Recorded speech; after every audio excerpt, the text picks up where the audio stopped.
You're listening to the Spark Radio Network, Internet radio like you've never heard before. Innovation, creativity, and imagination are all said to begin with a spark. So fasten your seatbelt and take the ride of your life and listen for the spark.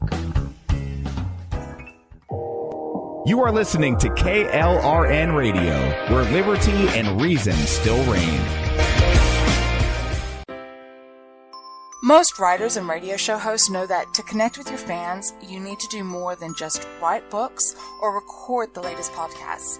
There are many different elements that go into forming an online platform, but there are also many hidden traps. To make matters worse, solid advice on how to survive the muddy waters is scarce. In the book Hidden Traps, I talk about some of the important issues of working with an online platform, highlighting traps that could put your physical or internet security at risk or be harmful to your reputation. Are your social media posts just links with a few disjointed words, making you look like someone who can't complete a sentence? Did your new website cost you more than you anticipated? Are you leaking your personal contact details across the web without even knowing it? Then you need Hidden Traps. Hidden Traps is now available in paperback and ebook from a variety of retailers, including Amazon, Barnes & Noble, and Kobo. Visit blackwolfpublications.com for more details. If you're 85 or younger, would you like peace of mind and comfort for your family? We're Final Expense Direct with an urgent message for you. The average funeral today costs over $8,000, but the most you'll get from government benefits is $255. How will your family pay the difference? We can help. Our senior plans start as low as just $1 a day and pay up to $30,000 for a funeral and other final expenses. Peace of mind is easy. There's no medical exam. You'll have lifetime coverage, and your plan can't be canceled as long as you pay your premiums. Call now for free information about our senior plans. Answer a few simple questions and receive approval right on the phone. Plus, call right now and we'll give you a discount prescription card for free. Call 800-553-8687. That's 800-553-8687. Again, 800-553-8687. KLRN Radio has advertising rates available. We have rates to fit almost any budget. Contact us at advertising@klrnradio.com.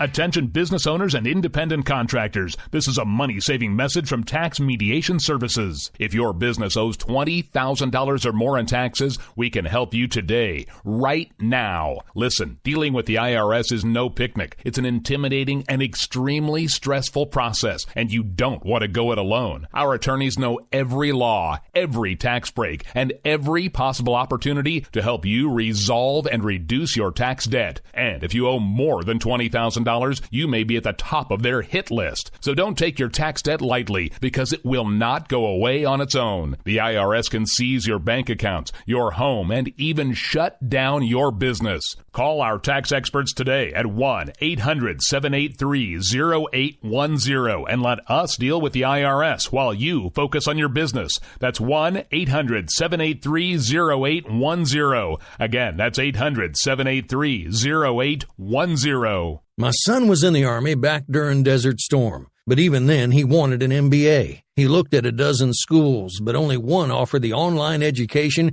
and flexibility he needed while he was in a tent in Iraq. Grantham University. Turns out that Grantham's been delivering affordable, relevant college and advanced degrees for over 65 years. Heck, if they can deliver a quality education to a soldier in a tent overseas, think about the flexibility Grantham can offer you so you can earn your degree too. It doesn't matter how complicated or full your life is. If getting a degree is on your bucket list, you'll want to do what my son did. You'll want to call Grantham. Find out how easy it is to get started on your education so you can check that college degree off your bucket list. Call Grantham right now, 800-910-1370. That's 800-910-1370. Flexible, affordable, relevant. Call 800-910-1370. Sometimes riders feel lost, unsure why a passage may not be working. It takes another set of eyes to help us nurture our writing into full maturity. At Black Wolf Editorial Services, we strive to enable writers to develop and grow, offering manuscript critiques and line edits through a mentoring editorial style. We also offer assistance on generating a writer's bio for your websites. Black Wolf Editorial Services, nurturing your writing into maturity. For a full list of services, visit blackwolfeditorial.com.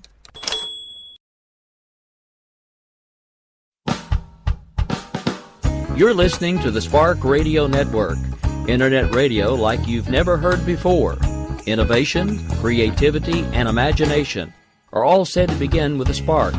So fasten your seatbelt and take the ride of your life and listen for the spark.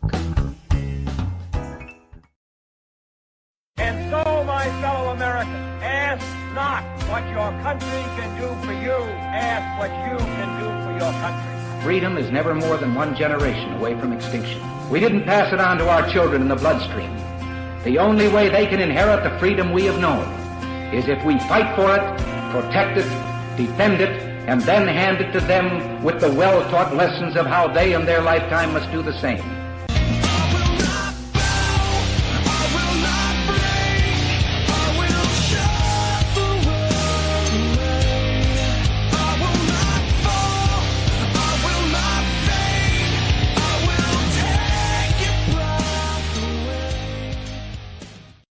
Hello, America. Good evening. Tuesday evening. That's right. It's no longer Monday. Normally, I'm really happy about it not being Monday, but I'm on vacation this week, so I want this week to slow the hell down. Anyway, I'm one half of the crew, Mr. Rick Robinson. She's the other half, Miss Jen Homestead, and we are live right now on KLRNradio.com, where liberty and reason still reign. I'm going to give my co-host a second to say good evening, good morning, wherever you guys are, because you guys listen all over the world, so I don't know what time it is where you are, but it's evening where we're at. And I'm going to grab a sip of water because the wind has been driving me crazy today, so I'm trying to keep from coughing in your ear. So, yay, fun times. Well, hi, and I am also not, I'm not so mad about it being Monday either. Today was the day that I had stuff that I had to do really early, so now that it's over, I had a client that wanted a 7 a.m. meeting. Why does anybody schedule a 7 a.m. meeting? And they're coming in from out of town, and they were an hour late. So I needed to get my Monday out of the way so I could enjoy the rest of my week, which I have now been able to do. I'm my Monday and Tuesday. Awesome.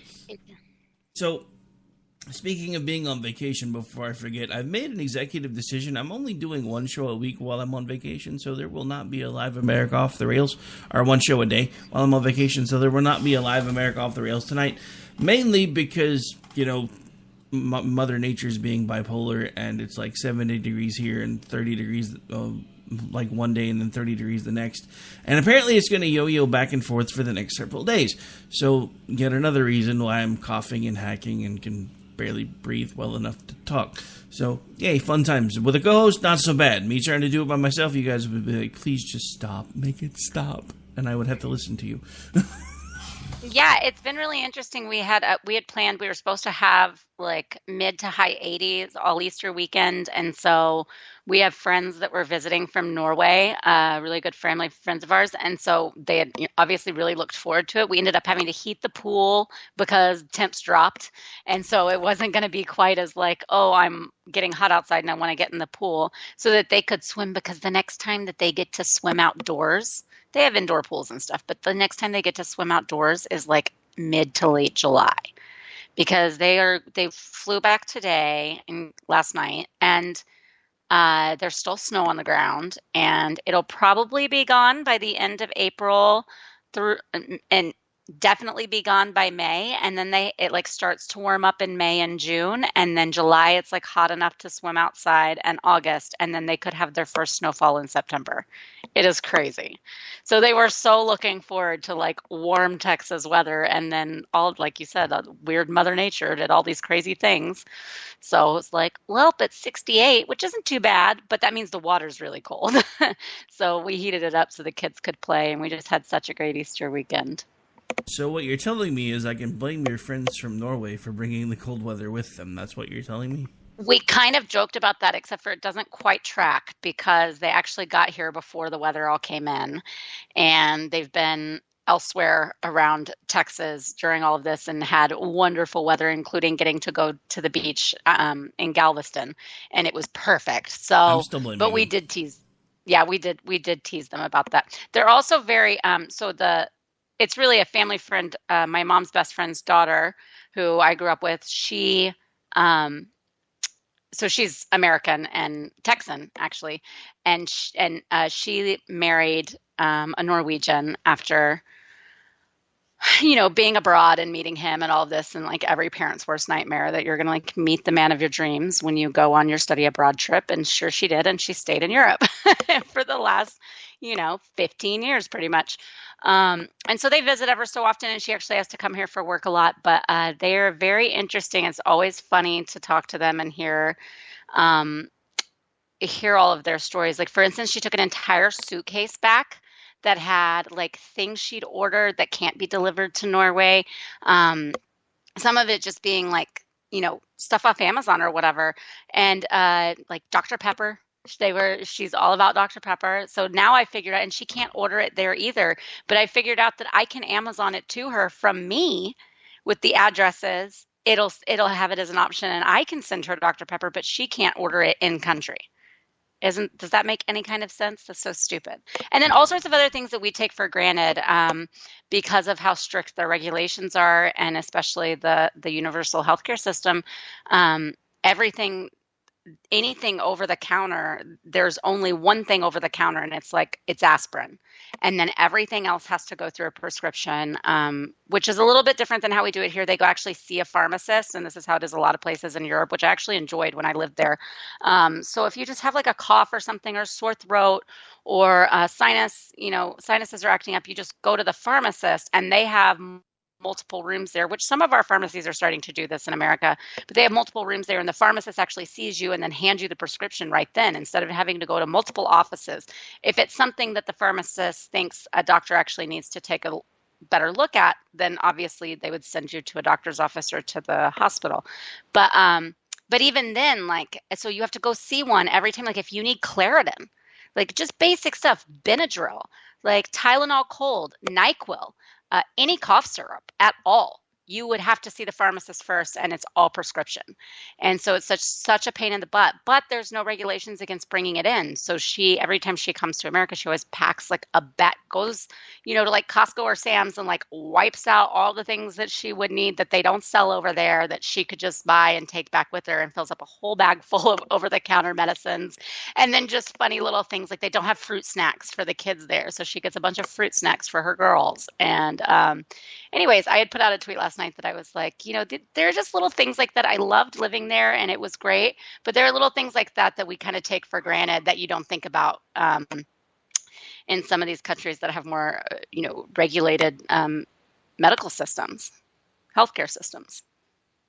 Yeah, I noticed you put out, I think it was on Twitter, you'd put out something, and you were talking about like, it was Dimetapp or something simple. You're like, the things that we take for granted here in America. Yeah. That I've come to appreciate from my friends from Norway being here.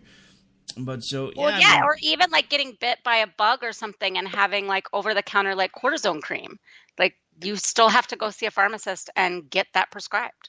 And a lot of times they're hesitant to prescribe you hardly anything. So even when they prescribe you something like the aspirin that they have, is like 100 milligram aspirin that's over the counter. And then they can prescribe you a better aspirin, a stronger aspirin when you go. And that's mostly what they try to do. So it's really kind of crazy. Yeah, it just seems all kinds of weird. But yeah, I've been trying not to talk about the whole socialized medicine thing, because there's another story brewing in Great Britain that makes me want to just jump across the pond and beat the crap out of people. There's another kid being pulled off life support. Ugh. See, I just can't with all of that. It's just so heartbreaking and so disgusting that, the parents don't get to decide this. And like when I just even went through with, my friend that had to be taken off life support last month. But at least like he was on, and then and then they took him off to see if he would actually breathe or not. And then came a point where his breathing became so labored that it was like, we either put him back on now or we let him go. What do you decide? But his wife got to make that decision, and it had nothing to do with their social standing or their economic standing or anything. It was about humanity. And the doctors are like, if she wanted to put him back on the machines and have him live that way for however long she, wanted, needed, could stand it, or could see another specialist or whatever else, well, that was her prerogative. And it was a choice that she got to make. I just can't imagine, especially with your child, being, having no choice, having your hands tied behind your back. It's just insane. Yeah. The whole concept to me is just crazy.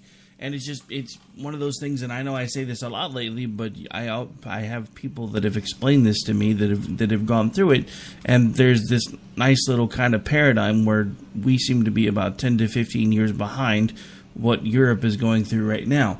And with the push towards socialized medicine and everybody deciding socialism is great and open borders are the best thing since sliced bread, and who needs immigration and who needs this and who needs that, just fling the doors open, let everybody come, we'll give them government-run healthcare, we'll give them free school, free college, everything will be great, except none of it will work, because no matter what they try to tell you, no matter what they try to make you think is free, nothing is actually free.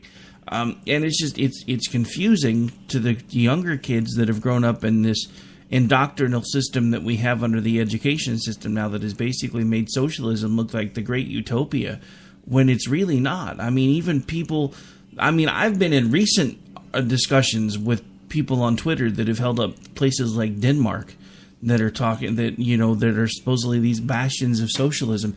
They're moving away from socialism. They're starting to transition from less of everything being provided by the government of more to you get a set amount of money from the government, and what you choose to do with that money is entirely up to you, because they can't afford to continue to keep funding these programs, but they can afford a uniform basic income of $900 a month, and then what you do with that money is entirely up to you. Well, what they're not realizing is once they transition to that, nothing's going to be provided by the government anymore, and you have to pay for it even though the government's giving you the money. When the government hands you the money, how many people do you think are going to be responsible with that money?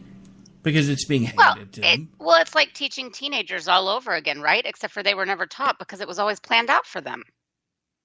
Exactly. And these are the things that we're trying to avoid here by saying, look, guys, if you want socialism, folks like Bernie Sanders and all these other people that think socialism is the best thing ever, there's plenty of countries you can move to that you can have the socialism that you want.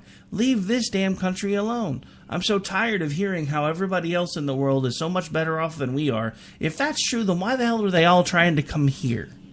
Well, and let me tell you something about just even, and we're really lucky. I say lucky, that sounds kind of weird, but we're lucky that that my friend's husband is a very atypical Norwegian. For instance, a lot of people found it strange that he actually wanted to marry this girl. So many people there just do partnerships and co-parenting now. I mean, they don't even bother getting married. It's all just, partners and mates. And that tradition is pretty much gone. And he was adamant about it. He wanted to be married. And then when they had kids, and then they had their second daughter, they got some grief from people about why did they need to have another kid? They already had one. The Earth's overpopulated enough as it is. It's just adding more footprints.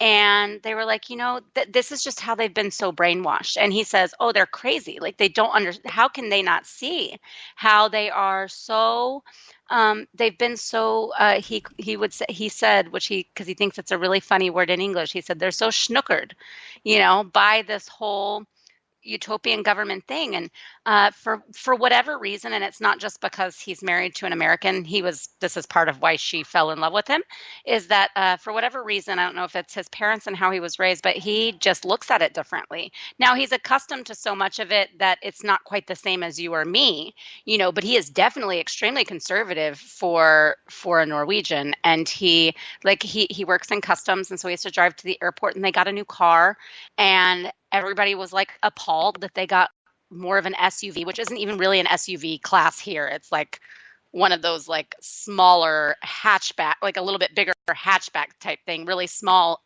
SUV. But they were like appalled, like, why would he get that? And it's like, well, he has to drive out to the airport outside of town. And then a lot of times the way their schedules work, he's like picking up the girls, taking them to their activities, whatever. And so he's got a car full of crap. And they just didn't worry about that. And then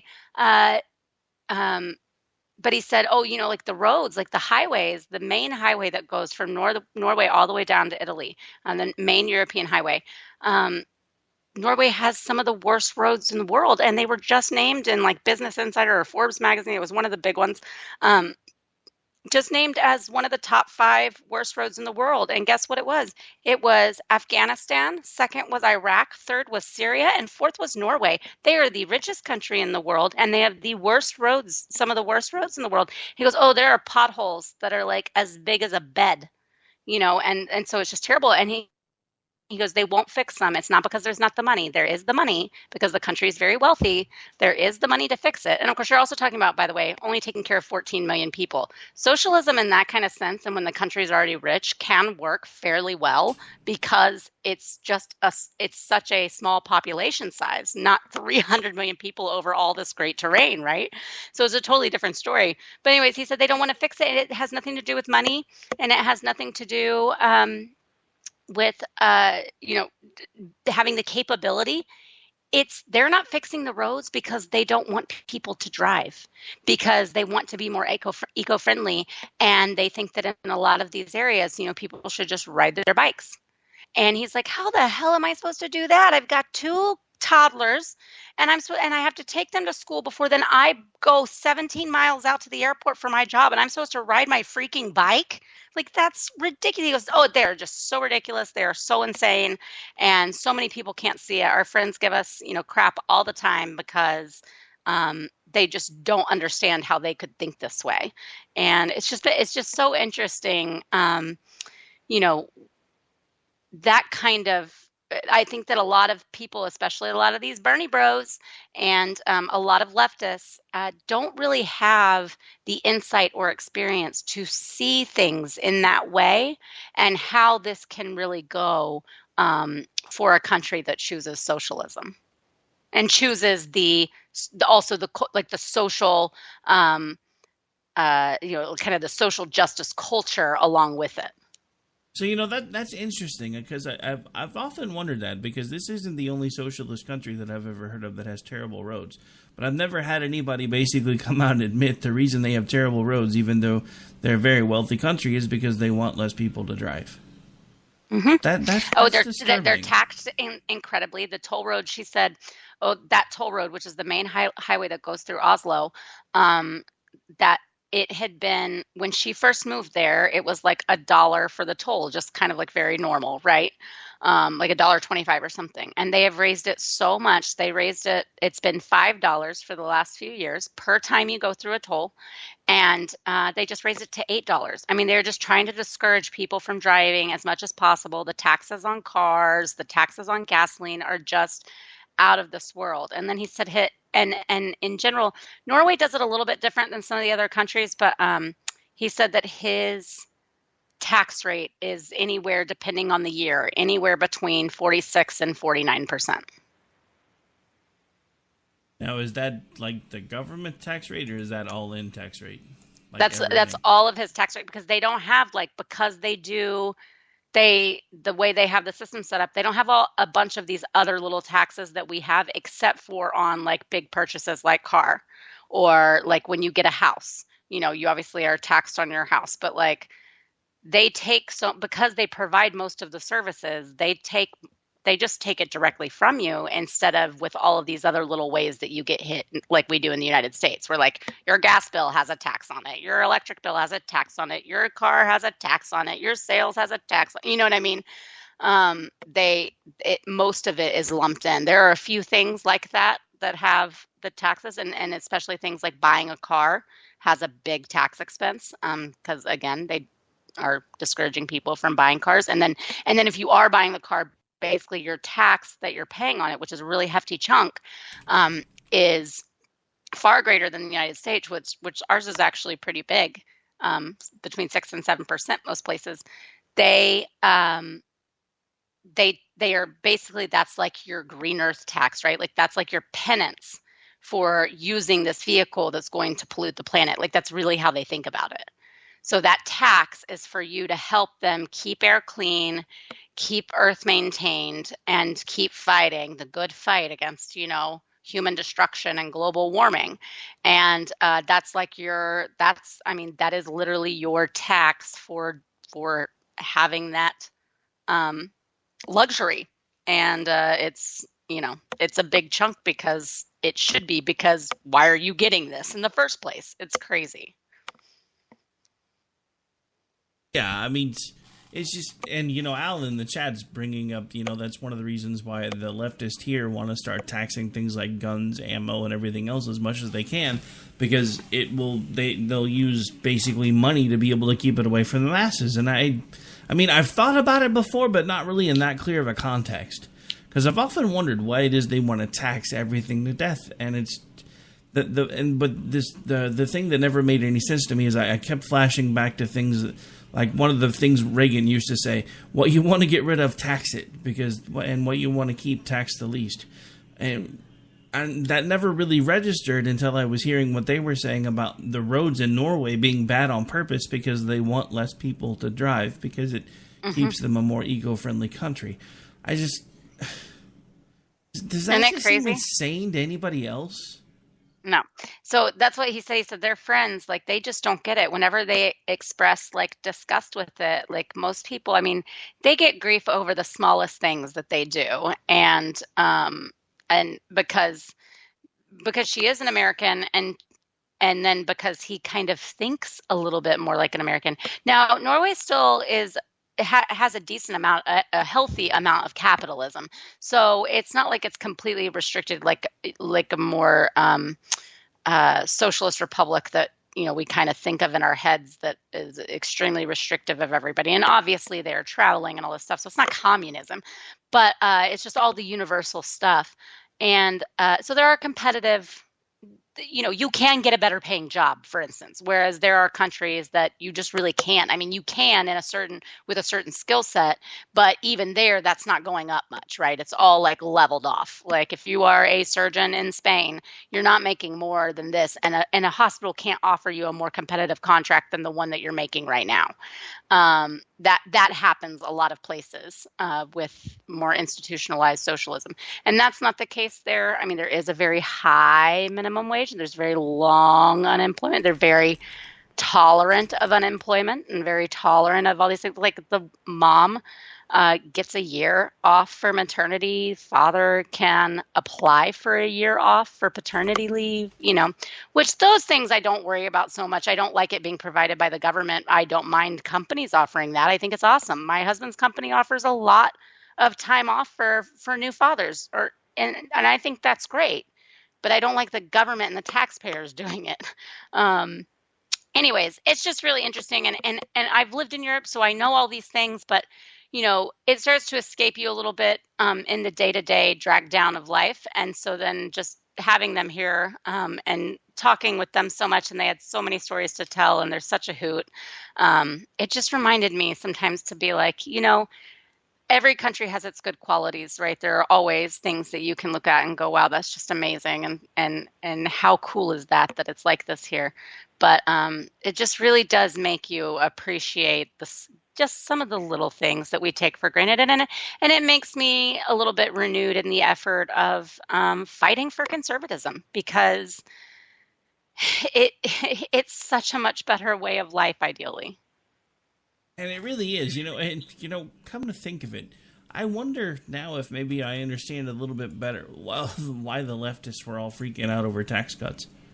I think it may have more to do with giving more control back to the masses. Mm-hmm. Oh, no, I think that not all of them think of it that way, because they really are believing that it's like does better good for more of our money to go into these public systems that are going to help all these poor and homeless people and everything. And there are so many people that have just really bought into the emotional side of it. But there's a whole lot of other people, including those politicians on the Hill, that absolutely know it gives power back to the people. And when you give power back to the people, what usually happens? You give power to the red states. And that's what they're scared of. Yeah. And actually, I just saw that, Al. I guess great minds think alike, because I guess you were typing the same thing I was just thinking.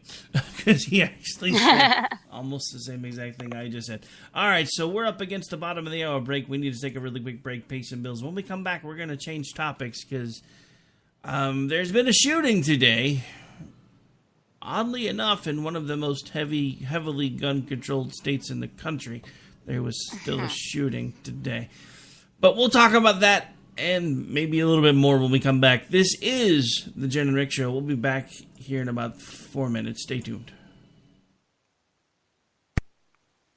Well, I won't back down.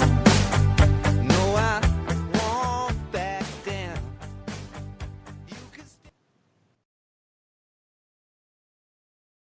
My son was in the Army back during Desert Storm, but even then he wanted an MBA. He looked at a dozen schools, but only one offered the online education and flexibility he needed while he was in a tent in Iraq. Grantham University. Turns out that Grantham's been delivering affordable, relevant college and advanced degrees for over 65 years. Heck, if they can deliver a quality education to a soldier in a tent overseas, think about the flexibility Grantham can offer you so you can earn your degree too. It doesn't matter how complicated or full your life is. If getting a degree is on your bucket list, you'll want to do what my son did. You'll want to call Grantham. Find out how easy it is to get started on your education so you can check that college degree off your bucket list. Call Grantham right now. 800-910-1370. That's 800-910-1370.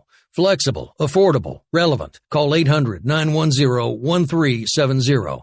Tired of paying outrageous prices for Viagra? Well, we have great news for you. Now you can finally get Viagra at huge discounts. Healthy Man allows you to save up to $500 on Viagra. Why pay U.S. pharmacy prices of $15 per pill or more when you can get Viagra for less than $3 a pill? Call today and get 40 Viagra pills for only $99. This can cost as much as $600 at your local pharmacy. You can't afford not to call us. If you want Viagra at the lowest prices, never pay $15 a pill pharmacy prices again. Get Viagra for less than $3 a pill. Call 1-800-516-7602 today and save up to $500 and get 40 pills for just $99. Healthy Man is fast, easy, and affordable. Operators are waiting at 1-800-516-7602 to take your call right now. Call 1-800-516-7602. That's 1-800-516-7602. Again, 1-800-516-7602. Attention business owners and independent contractors. This is a money-saving message from Tax Mediation Services. If your business owes $20,000 or more in taxes, we can help you today, right now. Listen, dealing with the IRS is no picnic. It's an intimidating and extremely stressful process, and you don't want to go it alone. Our attorneys know every law, every tax break, and every possible opportunity to help you resolve and reduce your tax debt. And if you owe more than $20,000, you may be at the top of their hit list. So don't take your tax debt lightly, because it will not go away on its own. The IRS can seize your bank accounts, your home, and even shut down your business. Call our tax experts today at 1-800-783-0810 and let us deal with the IRS while you focus on your business. That's 1-800-783-0810. Again, that's 800-783-0810.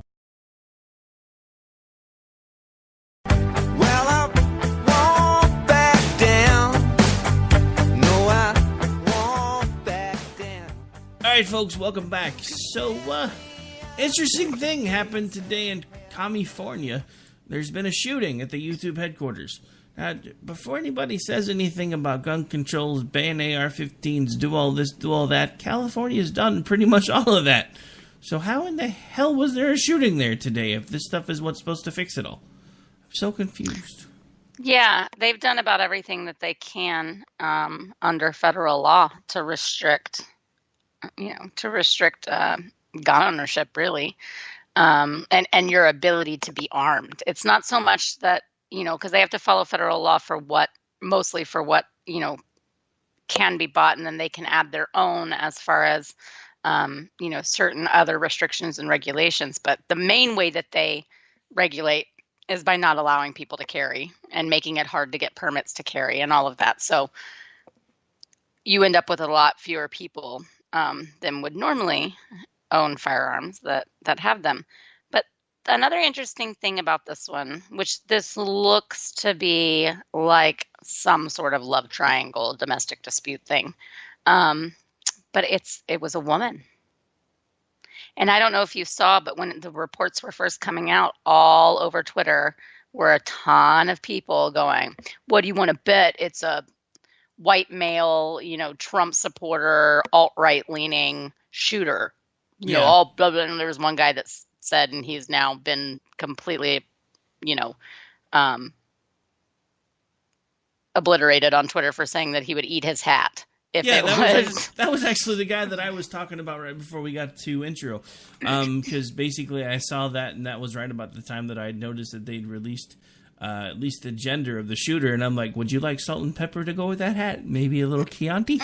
And then somebody else is like, come on, Rick, white wine goes best with hats. I'm like, okay, I give. Touche. Yeah. But it's like, I don't know. It ends up being a woman. This is like such an isolated situation. I think she just scared, for the most part, was scaring other people. But anyways, there's not a whole lot of info. I was telling you before this, I'd be interested to see as some of the names come out, because I've worked so much with YouTube as one of my main clients. I 100% recognize and have met every person that I've seen that has spoken on behalf of the company since it's happened. But I'm always interested to know, like, whenever there's an incident of any kind that I have any sort of connection to, like, will I recognize someone's name in this? Because that's really crazy. But I hope that maybe, like, there will be a different focus now, because Parkland will still get brought up, and I'm not saying that it shouldn't, because it was such a tragedy. I think that maybe the David Hogg and Emma and all it out of their 15-minute spotlight, because I just cannot take those kids anymore. Yeah, so, I mean, this is what we know so far, because they still haven't released too much information. So it was a white adult female wearing some form of a headscarf, a dark top. She's now deceased, along with her victim and several others wounded. And as you said, as far as we can tell now, this looks to be some sort of a domestic dispute. But here's what else we know. California has some of the strictest gun control laws in the country. YouTube HQ was a gun-free zone. Those things don't work, because people that are going to go somewhere to break the law don't care if you put up a gun-free zone sign. This isn't like the Matrix, when somebody starts shooting and it's like, oh, gun-free zone, and somebody puts up their hands and all the bullets stop. That's not how it works. A sign is just a sign. It doesn't stop anybody who wants to cause harm from being able to cause harm. That's one of the things that needs to change in this country. We need to do away with this gun-free zone idea, because it makes everybody give this safe, warm, fuzzy feeling when there's nothing in this world that's ever going to make you 100% safe. No matter what type of precautions you take, whatever else you do, you are never, ever in your life going to be 100% safe. This idea that we have that we're allowing people to disarm and do all these things all because, well, it's a gun-free zone, so that means nobody's going to take a gun in there. How many times has that been proven wrong, and yet we still have gun-free zones?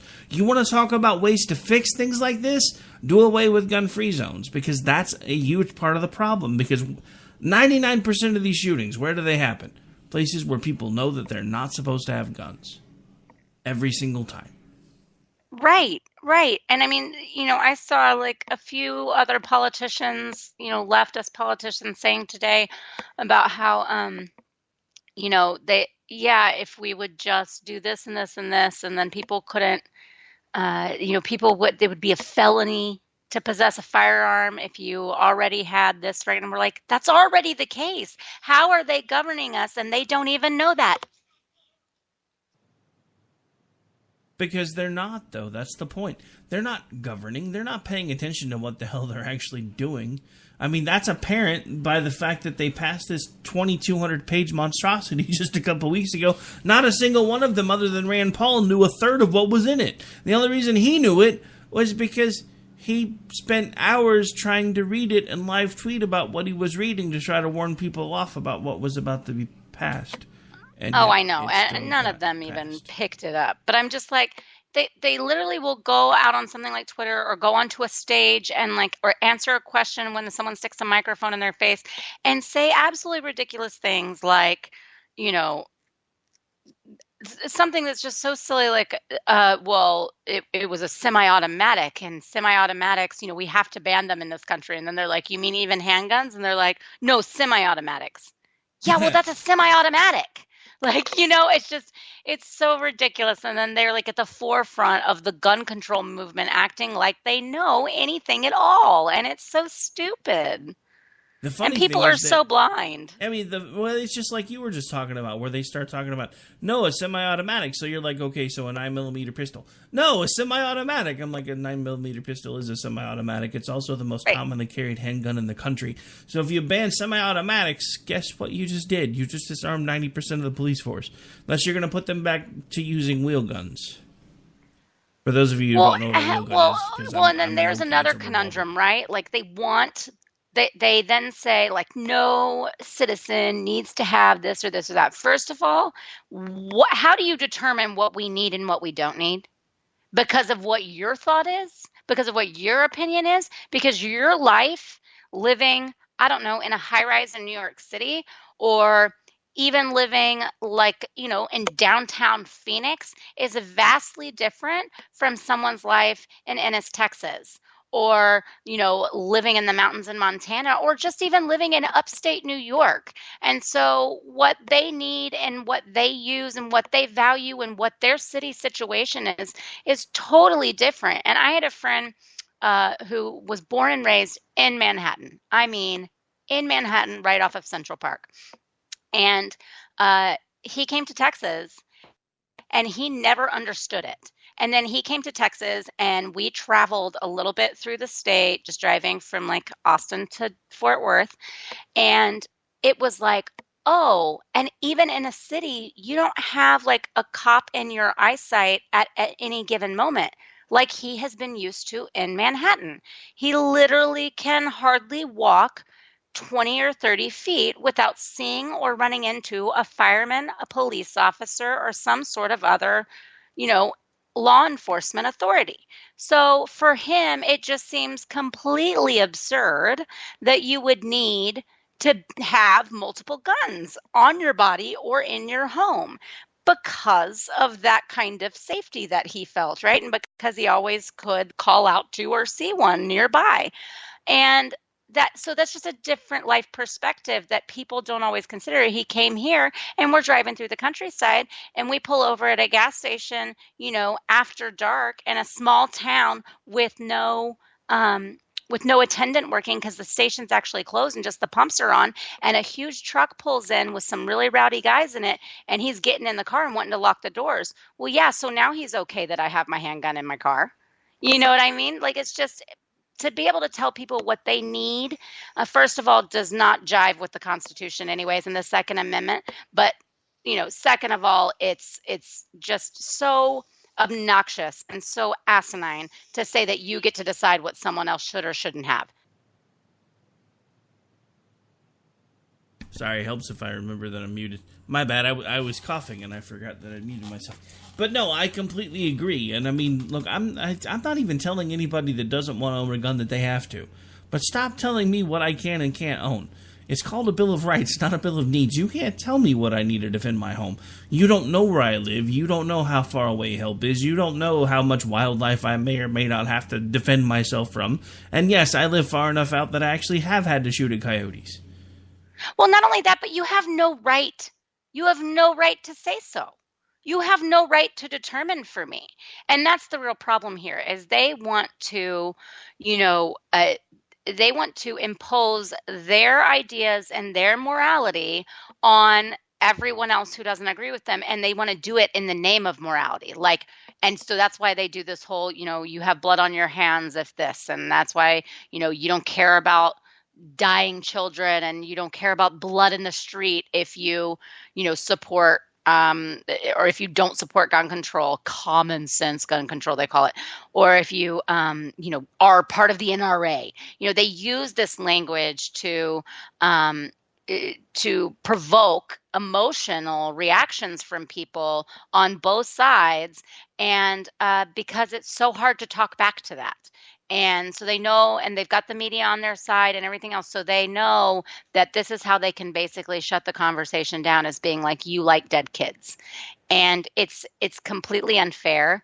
It's totally, it's just such a low tactic, and they know it, and it's so lazy, really, and unintelligent. It's unoriginal, but they shout it enough, and they get the full coverage, and so it's working. But they really want to make it not about rights and choices and personal responsibility. They want to make it about a moral and ethical issue. That's what they want to try to push. That's what they want to hide behind, so that they can feel justified in saying that they are right and you are wrong. And this is how we need to get our politicians to change it, because ethically, what you believing in the Second Amendment, is ethically wrong, is morally wrong. And so if they can turn it into that kind of argument, they can pretty much end up changing whatever they want, because you can't attack them on it. In their eyes and in the media's eyes, you can't attack them on it because they are so morally righteous compared to you. So, actually, this just came across my feed, so I guess they have identified the shooter. Shooter's been identified as Nasim Agdam. Turns out she has no relation or relationship with anybody in the YouTube complex. Apparently, sources confirm the YouTube shooter was a user of the platform, has had an alleged website with a manifesto that targets YouTube for censorship and demonetization of her video content. Oh my gosh, so are they going to be, oh my gosh. Oh, they are going to bury whatever it was that her content was. They're just going to bury it, and we're never going to know. According to her website, a possible motivation for the shooting could have been tied to her many YouTube accounts, which she says have seen a decline in viewership over the past few months due to their censorship and demonetization. But what I'm saying is, is it their censorship because, what her message is that they're censoring?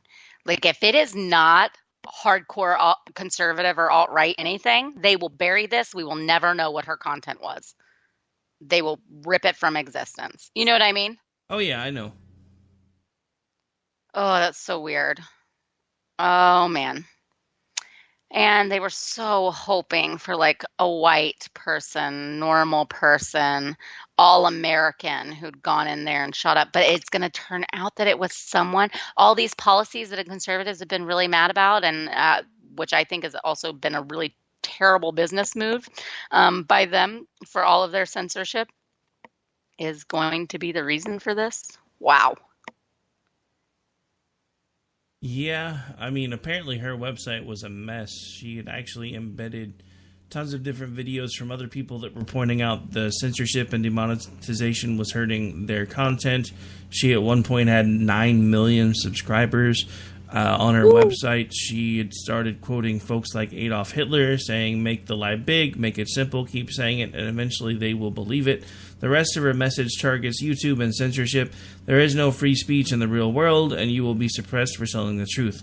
That is not supported by the system. Videos of targeted users are filtered and merely relegated so that people can hardly see their videos. So yeah, it definitely doesn't really discuss what her content was that was being censored. Yeah, it sounds like she's agreeing with a lot of other people that are disagreeing with their censorship, but does that mean she agreed with what they were posting? No, not necessarily. We don't know what she was posting. We don't know what her message was before all of that, right? Yeah, and I guarantee if it's been buried, it's probably not going to be very easy to find it. Mm-hmm. Nobody knew. All of that's going to be on purpose now. Even if it was being buried before, you can guarantee it's going to be buried now because YouTube is, when you basically find a manifesto for somebody on their website going to go shoot up YouTube because they're taking my money away. Wow. Yeah. Wow. And not to point out the name, but there were rumors that she was wearing a headscarf. So.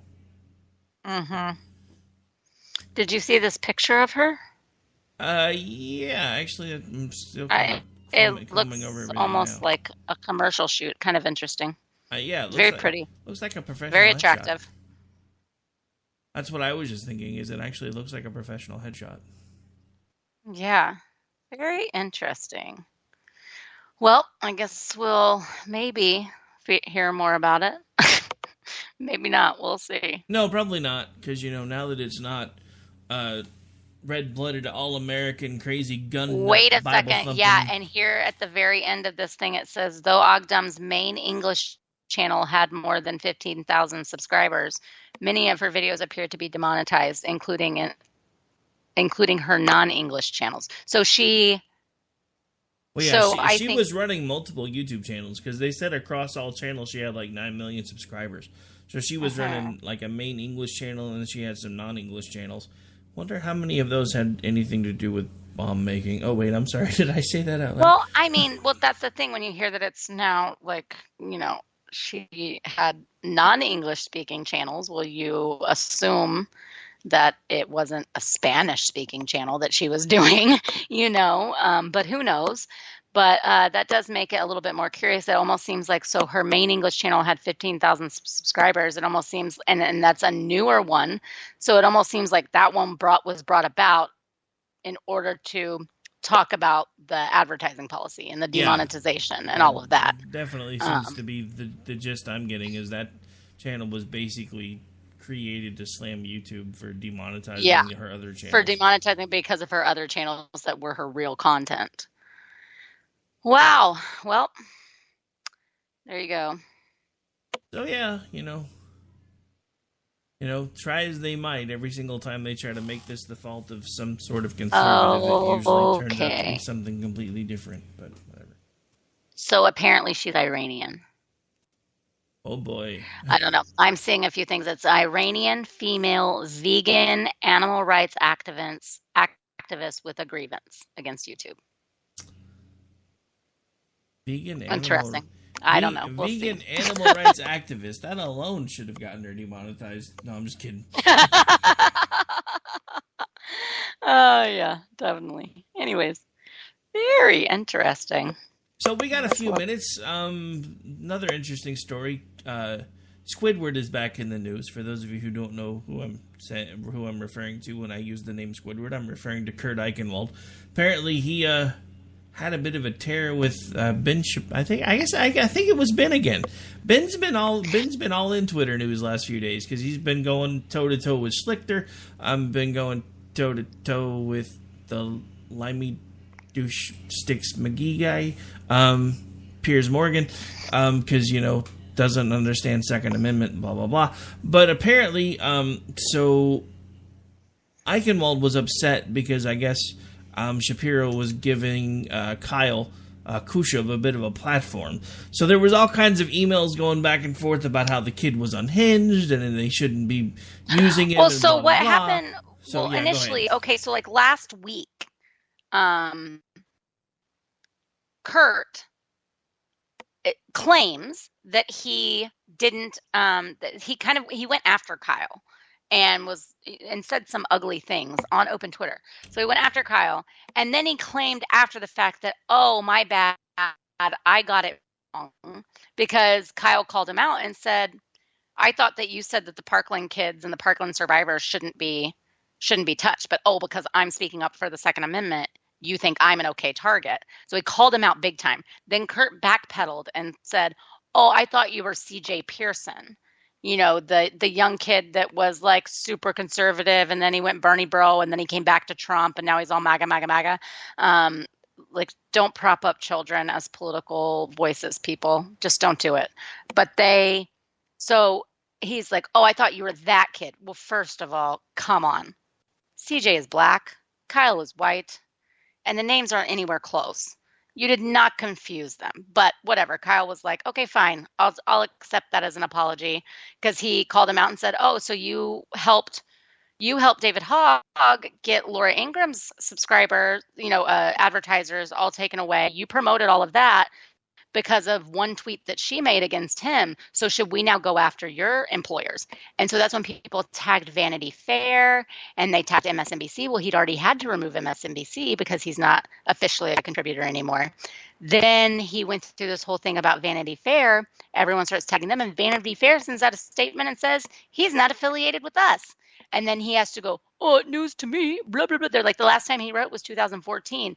At the same time, he is emailing people saying, who are questioning him, saying he's a contributing editor at Vanity Fair. And he signs his emails with Vanity Fair underneath his name with their logo. So they're like, no, he's not affiliated with us anymore. He is not a contributing editor or anything to us. He's like, this is a hell of a way to find out. So anyways, it's just all a mess for him. So he and Kyle start DMing, because he continues to go after Kyle, even though he apologized for mistaking him for CJ.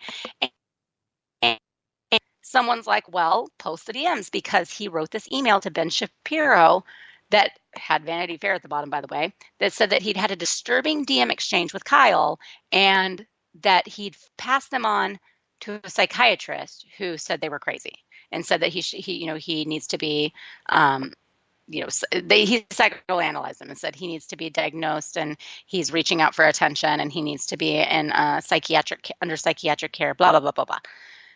And Ben Shapiro, rightly so, puts it out and is like, I'm sorry, you did what? And this is ridiculous. Look at this email I get. Because then they're challenging each other to debates or whatever. And he's like, he won't debate me.